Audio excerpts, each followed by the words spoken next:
Hey, Gracie, how are you? Good to see you. I'm doing well, What thanks. is it you Likewise. ha- what is it you have today? Well, I was wondering if you could tell me a little bit more about executive coaching. I hear you label yourself as an executive coach often, and I was wondering if you could just expand on what that actually means. Absolutely. No, I'd love to. And that's a big part of my work with Vistage. So I meet with each of my CEOs for 90 minutes a month, and much of it is executive coaching. And so I'd love to talk about that. Let me ask you. So have you done executive coaching yourself before? I have not. I own a theater company, but I have never had an executive coach. Okay. So in the world of theater, have you done any kind of either acting coaches or voice coaches or what have you? Yeah, absolutely. I've had several different kinds of instructors, and I've had a lot of monologue coaches. My dear friend Marsha Ferguson was a great Okay. monologue coach for me. And what is it Marcia did that was of value to you? Well, we really simulated an audition process, but then I could go back to her as the coach to be an objective third party Ah, and give that feedback that then I could use in a professional audition setting. okay. Well, that's very similar to executive coaching. So thank Oh, you. great. That's so in a way you have been through executive coaching, probably at a whole different level. So that's exciting. Well, let me share with you what I share with my new members, and I typically do this during our onboarding session. But many will ask, and many have not had an executive coach in the past. So, what is executive coaching? And the analogy that I like to use most is from an article by a fellow by the name of Ron Heifetz called "Get on the Balcony." The way I describe getting on the balcony is you and I together going from the dance floor to the balcony to have a conversation as we both watch you dancing on the floor. On Very occasion, theatrical. yeah, isn't that theatrical? It hits with all my musicians and dance folks. Oh, yeah, Um, absolutely. but then we realize there are times when we need to go to the second balcony. Mm, And the difference being when we're on the first balcony, we're really focusing on and having a conversation about the leader in the business with their team. What kind of behavior is the leader exhibiting? How are they leading others? So it's looking at the individual and how they're dancing. When we go to the second balcony, we're looking at how that individual is interacting with other people and what is the impact that that individual is having as they interact with others. And so it's not just the CEO, it's the CEO and their team. mm. It's the person dancing and those they're dancing with. And we start to make observations, and I'll be asking questions, much like Marcia does with you in your monologue coaching. Yeah. And then at times we go to the third balcony. And when we go to the third balcony, now we can see that whole ballroom.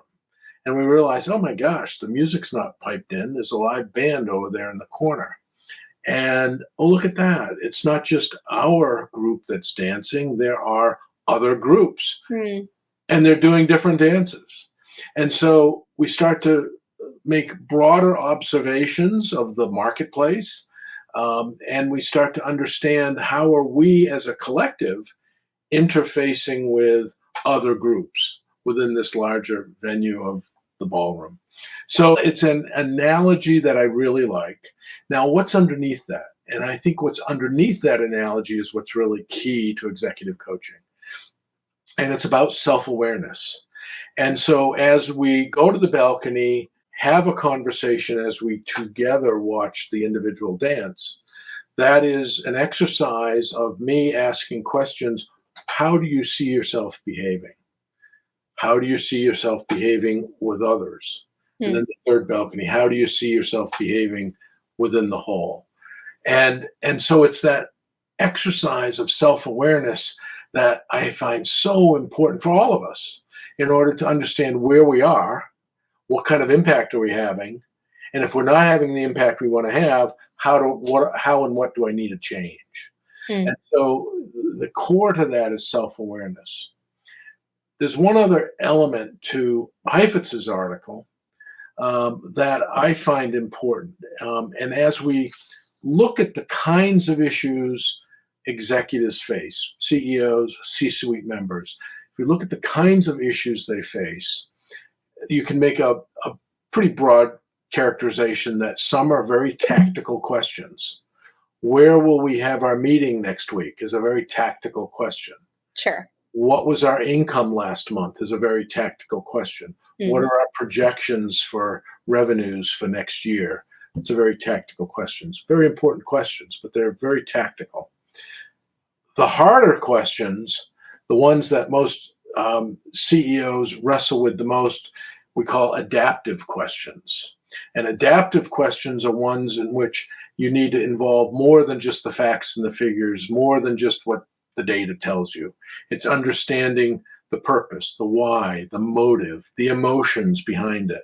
And it's making some wise decisions or assumptions based upon your experience, your knowledge, and the data that helps you guide an adaptive conversation and adaptive problem solving.